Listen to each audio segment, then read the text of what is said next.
ഇന്നത്തെ എൻ്റെ റെസിപ്പി ഒരു സ്റ്റഫ്ഡ് പൊട്ടാറ്റോയാണ്. അത് നമുക്ക് എങ്ങനെയാണ് തയ്യാറാക്കുന്നതെന്ന് കണ്ടാലോ? എൻ്റെ ചാനൽ ആദ്യമായിട്ടാണ് കാണുന്നതെങ്കിൽ എനിക്കൊന്ന് സബ്സ്ക്രൈബ് ചെയ്തേക്കണം. എൻ്റെ വീഡിയോ കണ്ട് ഇഷ്ടപ്പെട്ടിട്ടുണ്ടെങ്കിൽ എനിക്ക് ലൈക്ക്, ഷെയർ, സപ്പോർട്ടും കൂടെ ചെയ്തേക്കണം കേട്ടോ. ഇതൊരു 2 വലിയ ഉരുളക്കിഴങ്ങ് ഞാനെടുത്ത് സ്മാഷാക്കി വെച്ചേക്കണേണ്. ചൂടോടെ തന്നെ പൊടിക്കേണ്ടത് കൊണ്ട് ഞാൻ അത് പൊടിച്ച് വെച്ച് വേഗം. പിന്നെ ഒരു 1/4 ടീസ്പൂൺ ഉപ്പുപൊടി നമുക്ക് ഇതിനകത്തേക്ക് ഇട്ട് കൊടുക്കുക. 3 ടീസ്പൂൺ കോൺഫ്ലവറാണ് എടുത്തേക്കുന്നത്, അതിനകത്തേക്ക് ചേർത്ത് കൊടുക്കുക. കുറച്ച് മല്ലിയിലയും കൂടി ചേർത്ത് കൊടുക്കുക. കുരുമുളക് ക്രഷ് ചെയ്തതാണ് ഒരു 1/4 ടീസ്പൂൺ, അത് നമുക്ക് ചേർത്ത് കൊടുക്കുക. അതിനകത്തേക്ക് പെരിഞ്ജീരകം പൊടിച്ചതാണ്, അത് കുറച്ച് ഒരു 1/4 ടീസ്പൂൺ, അതും ചേർത്ത് കൊടുക്കുക. എന്നിട്ട് ഇതൊന്ന് നന്നായിട്ടൊന്ന് നമുക്ക് മിക്സ് ചെയ്തെടുക്കാം. നമ്മുടെ ബേസാണിത്.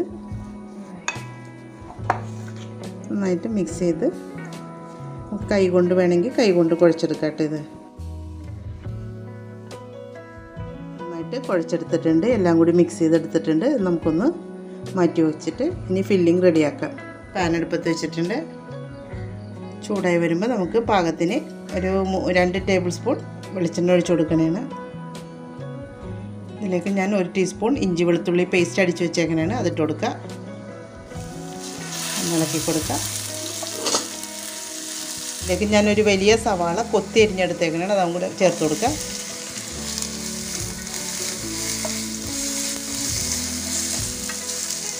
ഇതിലേക്കൊരു 3 പച്ചമുളക് എടുത്ത് വെച്ചിട്ടുണ്ട്, പൊടിപ്പൊടിയായിട്ട് അരിഞ്ഞെടുത്തിട്ടുണ്ട്, അത് നമുക്ക് അതിനകത്തേക്ക് ചേർത്ത് കൊടുക്കുക. നന്നായിട്ടൊന്ന് ഇളക്കി മിക്സ് ചെയ്തെടുക്കുക. പാകത്തിന് ഉപ്പ് ചേർത്ത് കൊടുക്കാം നമുക്ക്, അപ്പോൾ വേഗം അങ്ങോട്ട് വഴന്ന് കിട്ടും. അപ്പം നമുക്ക് പച്ചമുളകിൻ്റെ എരിവൊക്കെ ഓരോരുത്തർ ഇഷ്ടം പോലെയാണ്, നമുക്ക് ആവശ്യമുണ്ടെങ്കിൽ കുറച്ചും കൂടി ചേർത്ത് കൊടുക്കാം. ഞാനിപ്പോൾ ഒരു 3 വലിയ പച്ചമുളക് എടുത്തേക്കണത്. ഞാൻ എൻ്റെ ഒരു മസാലയുടെ പാകത്തിനുള്ളതാണ് എടുത്തേക്കണത്. എരിവ് അധികം വേണമെന്നുള്ളവർക്ക് പാകത്തിനൊക്കെ ചേർത്ത് കൊടുക്കാം. ഞാനിപ്പോൾ ഇത് എൻ്റെ മസാലയുടെ അനുസരിച്ച് ഒരു 3 വലിയ പച്ചമുളകാണ് എടുത്തേക്കണത്, അത് മതി എനിക്ക്. വഴന്ന് തുടങ്ങിയിട്ടുണ്ട്. അപ്പം നമുക്കിതിലേക്ക് ഒരു 1/4 ടീസ്പൂൺ മഞ്ഞൾപ്പൊടി ചേർത്ത് കൊടുക്കുക. അതുപോലെ തന്നെ 1/4 ടീസ്പൂൺ മല്ലിപ്പൊടി ചേർത്ത് കൊടുക്കണേണ്. എന്നിട്ടൊന്ന് നമുക്കൊന്ന് മിക്സ് ചെയ്ത് കൊടുക്കാം, ഒന്ന് പച്ചമണം മാറണം. ഇതിലേക്ക് കുറച്ച് മസാല പൊടിച്ചതാണ്, ഗരം മസാല, അതിട്ട് കൊടുക്കണേണ്. 1/4 ടീസ്പൂൺ തന്നെയാണ് എടുത്തേക്കണത്. അതുപോലെ തന്നെ ഒരു 1/4 ടീസ്പൂൺ ജീരകം പൊടിച്ചതാണ്, പെരിഞ്ജീരകം, അത് ചേർത്ത് കൊടുക്കുക. അതുപോലെ തന്നെ കുറച്ച് കുരുമുളക്, വെള്ളക്കുരുമുളക് പൊടിച്ചെടുത്താണ് ഒരു 1/4 ടീസ്പൂണുള്ള, അതും ചേർത്ത് കൊടുക്കാം. നമുക്ക് നന്നായിട്ടൊന്ന് മിക്സ് ചെയ്തെടുക്കാം.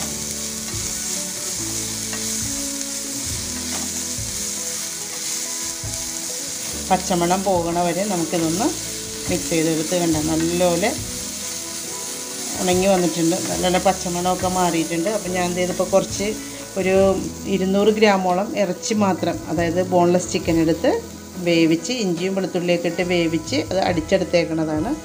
നമുക്കിതൊന്ന് ഇതിനകത്തേക്ക് ചേർത്ത് കൊടുക്കാം.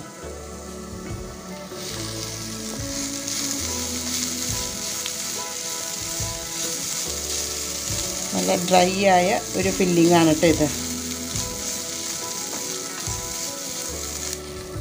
ഈ സമയം ഉപ്പൊക്കെ ഒന്ന് നോക്കണം. അപ്പോൾ ഉപ്പൊക്കെ പാകത്തിനായിട്ടുണ്ട്. ഇനി ഇതിലേക്ക് നമ്മൾ കുറച്ച് മല്ലിയിലയും കൂടി ചേർത്ത് കൊടുക്കണേണ്.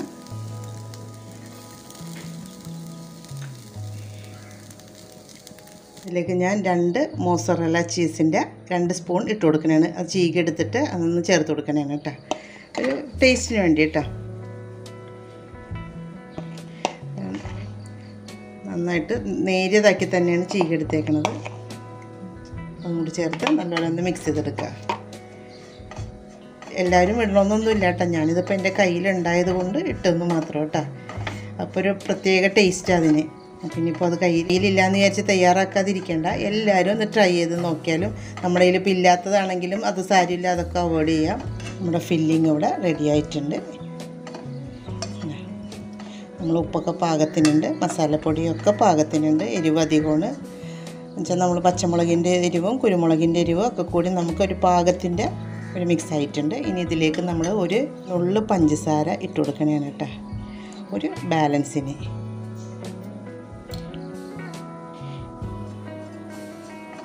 അതിൻ്റെ കൂടെ തന്നെ നമുക്ക് കുറച്ച് സോയാ സോസും കൂടി ചേർത്ത് കൊടുക്കണേണ്.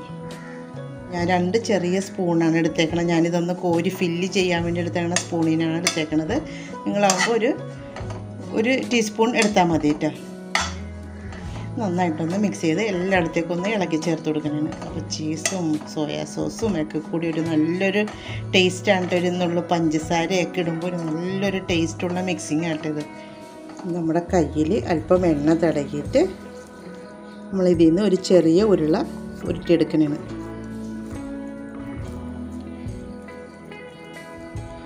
ഉരുട്ടി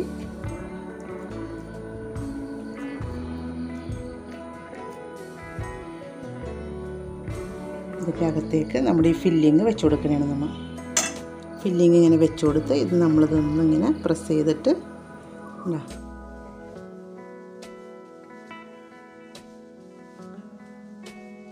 ബോൾ പോലെ ആക്കിയെടുത്തിട്ട് നമുക്കിതൊന്ന് പതുക്കെ ഒന്ന് പരത്തിയെടുക്കാം.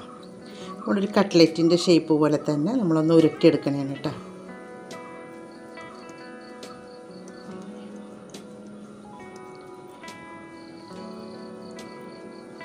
കണ്ട ഇങ്ങനെ ഇതുപോലെ തന്നെ ഉണ്ടാക്കുക. ഒരു കട്ട്ലറ്റിൻ്റെ ഷേപ്പ് പോലെ തന്നെ ആക്കിയെടുത്തിട്ടുണ്ട്. ഇതൊരു പാത്രത്തിലേക്ക് വെച്ച് കൊടുക്കുക. നമുക്ക് വീണ്ടും അതേപോലെ തന്നെ കയ്യിലങ്ങനെ എണ്ണ കൂടെ തടവണ്ട. നമ്മൾ ഒരു പ്രാവശ്യം എടുത്തിട്ട് കുറച്ചിങ്ങനെ ആകുമ്പോൾ പിന്നെ ഒന്ന് ഇതാക്കിയാൽ മതി. ഒട്ടിപ്പിടിക്കുമ്പോൾ മാത്രം ഒന്ന് എണ്ണ തടവിയാൽ മതി. നമുക്ക് അതേപോലെ തന്നെ ഫില്ല് ചെയ്തെടുക്കാം എല്ലാം. നമ്മളിങ്ങനെ കോൺഫ്ലവർ ചേർത്തേക്കൊണ്ട് ഇത് നമുക്ക് പൊട്ടിപ്പോകുന്നൊന്നും പേടിക്കണ്ട കേട്ടോ. നമ്മൾ ഉരുളക്കിഴങ്ങ് ഇങ്ങനെ തനിച്ചാക്കുമ്പോൾ പൊട്ടിപ്പോയെങ്കിലോ എന്ന് ഓർത്ത് പേടിക്കണ്ട. നമ്മൾ ആ കോൺഫ്ലവറും കൂടി ചേർത്തേക്കണോണ്ട് ഇത് പൊട്ടൂല കേട്ടോ. ഒരു നല്ലൊരു ഷേപ്പിൽ നമുക്ക് ഇഷ്ടമുള്ള പോലെ ബോൾസ് ആക്കണമെങ്കിൽ ബോൾസ് ആക്കാം. ഇതിപ്പോൾ ഞാൻ ഒരു കട്ട്ലറ്റിൻ്റെ ഷേപ്പാണ് എടുത്തേക്കണത്. അപ്പോൾ ഞാൻ ഇതെല്ലാം തയ്യാറാക്കി കഴിഞ്ഞ് ഇത്രയും കിഴങ്ങ് കൊണ്ട് എനിക്ക് 9 എണ്ണം ഉണ്ടാക്കാൻ പറ്റി. ഇനി നമുക്കിതൊന്ന് മുട്ടയിലൊന്ന് മുക്കി ബ്രെഡ് ക്രംസിൽ കോട്ട് ചെയ്തെടുക്കാം. ഒരു മുട്ട പൊട്ടിച്ചെടുത്തിട്ടുണ്ട്. നമുക്കിതൊന്ന് ബീറ്റ് ചെയ്തെടുക്കാം. കുറച്ച് ഉപ്പിടാം. ഒരു നുള്ളു ഉപ്പിടണേന് നുള്ളു കുരുമുളകും കൂടി പൊടിച്ചതും കൂടി ഇട്ടിട്ട് ഒന്ന് ബീറ്റ് ചെയ്തെടുക്കാം.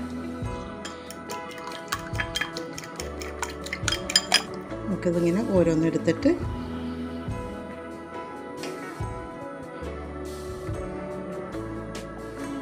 ഇങ്ങനെ നമുക്ക് ഓരോന്നും മുക്കിയെടുക്കാം.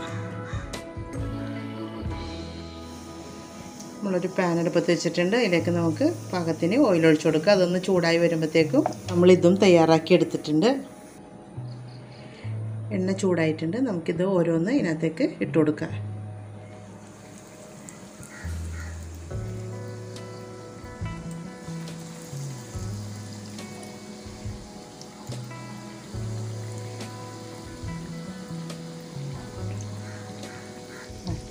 അതൊന്ന് ഒരു സൈഡായിട്ടുണ്ട്. നമുക്കിതൊന്ന് മറിച്ചിട്ട് കൊടുക്കാം.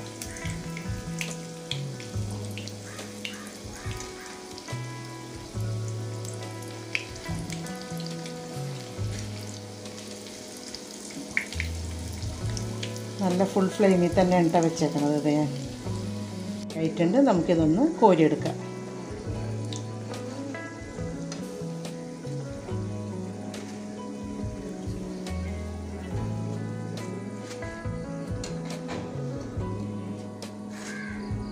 ബാക്കിയുള്ളത് നമുക്ക് അതേപോലെ തന്നെ ഫുൾ ഫ്ലെയിമിൽ വെച്ച് നമുക്കൊന്ന് വറുത്തെടുക്കാം.